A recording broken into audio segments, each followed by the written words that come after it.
魔法動物病院、ルミナリエとカフェ、メモリーの物語。大学のキャンパスから静かに続く坂道を降り切った先に、2つの癒しの場所が寄り添うように立っている。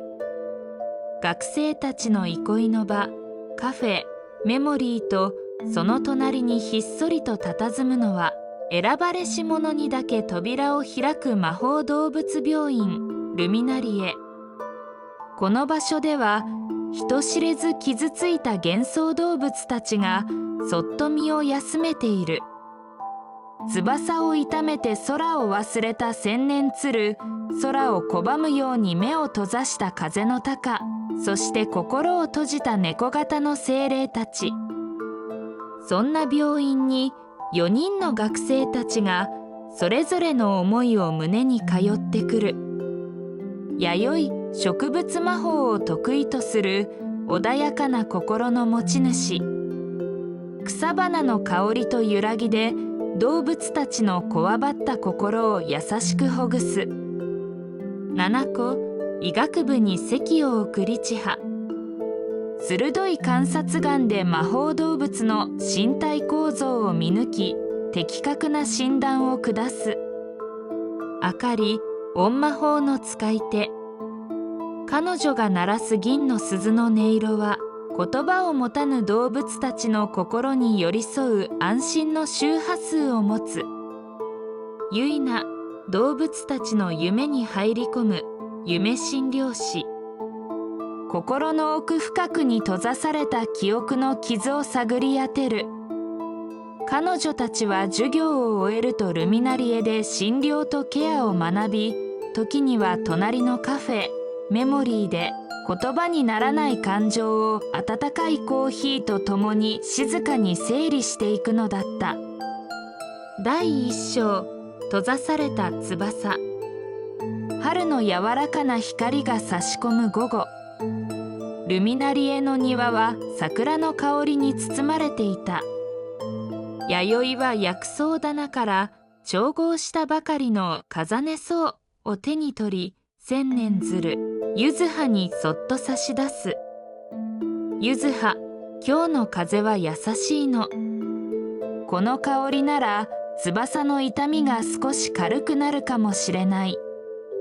柚葉は首をかしげ、細いくちばしで草をそっとつついた。その時、弥生の指先が不意に羽に触れ、柚葉の翼がかすかに震える。一方、診察室では七子が風の鷹、かがちの爪を丹念に磨いていた。彼女の目は、かがちの奥に潜む焦りを見逃さない。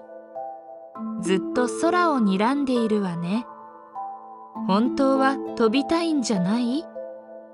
問いかけにかがちは答えない。ただ窓の向こうに広がる果てしない青空をじっと見つめていた。そこへあかりが静かに扉を開ける。腰に吊るされた銀の鈴がチリンと澄んだ音を響かせた瞬間、張り詰めていた空気がふわりと和らいだ。かがちの心、少しざわついてる。この音が少しでも安らぎになればいいけど。あかりの笑みに呼応するように、かがちの肩葉がひとひら、かすかに震える。その頃、ゆいなは夢診療の準備を整えていた。眠りに落ちた柚葉のそばに静かに寄り添い、閉ざされた記憶の扉をそっと叩く。夢の中に広がっていたのは、かつて仲間たちと自由に空をかけていた日々の断片。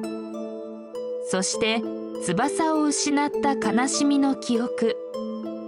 その風景の中に、あかりが折った一羽の折り鶴が舞い降りる。まだ飛べるよ。折り鶴がそうささやいた。目を覚ました柚葉はふと窓辺に立ち、翼をわずかに広げた。その時だった。やあみんな。今日は風の香りがするから、特別なケーキを焼いてきたよ。湯気の立つ箱を手にカフェメモリーの店主佐藤さんが現れる。彼は人の記憶を癒す記憶の魔導士。その穏やかな声はどこか予言のように響いた。その瞬間、かがちが鋭く鳴き、窓を突き破って飛び立った。彼の翼には弥生の薬草の香り、明かりの鈴の余韻、そして仲間たちの希望が宿っていた。みんなが空を見上げる中、ゆずはもまた庭の風を確かめるようにそっと一歩を踏み出した。第2章、京羽の里と創設者の意志。ゆずはがなぜ飛べなくなったのか。その答えはルミナリエの創設者であるあかり、緑と京羽の里の悲しき記憶にあった。ゆずはが生まれたのは山奥の聖域京羽の里。そこに住む鶴たちは風を読み、声で歌うことで空を渡る特別な力を持っていた。だが領土拡大を進める人間たちによって里は危険な魔法存在の住処とみなされ、やがて風音の戦が勃発。鶴たちの声は封じられ空を失った。幼いゆずはは母の最後の言葉を胸に逃げ延びた。ゆずは、声を奪われても風を読む心までは奪われない。飛び方だけは忘れないで。だが戦火の恐怖はあまりにも深く、ゆずはは声も飛んだ記憶も心の奥に封じてしまったのだ。そんな彼女に出会ったのが若き日の明かり、緑だった。彼女は痛みの記憶に触れる感覚魔法の使い手。ゆずはの瞳に消え残る風の痕跡を見つけたあかりは、言葉ではなく薬草と音の魔法で彼女に語りかけた。差し出したのはかつて京羽の巣に敷かれていたという渚草。その香りに触れた瞬間、ゆずはの翼が震え、風を読む力がかすかに目覚めた。記憶もまた癒すべき傷、そう確信した日は古民家を改修し、ルミナリエを創設した。光ルーメンと記憶メモリアを癒すための場所。あかりは亡くなる直前、ゆずはにこう告げたという。私がいなくなってもきっと誰かがあなたの声に気づいてくれる。記憶を聞く力は特別な魔法じゃない。そばにいようとする優しさから生まれるのよ。そして今、弥生、七子、あかり、結菜あかりの言葉は彼女たちの中に受け継がれていた。終章、夜明けの空へ。その朝、ルミナリエには季節外れの強風が吹いていた。誰もが確信していた。今日はゆずはの記憶が解き放たれる日だと。弥生は光で記憶を照らすという伝説の植物、光羽草を取り出す。ゆずはの鼓膜がかすかに共鳴してる記憶が目覚めようとしてる。七子はあかりの残した文献を手に封印を解く反転式をそっと唱える。あかりは銀の鈴を静かに置いた。今は鳴らさない。ゆずは自身が心の音を聞くために。そして結菜がゆずはのそばに座り、優しくその目を閉じさせる。一番つらい記憶へ一緒に行こう。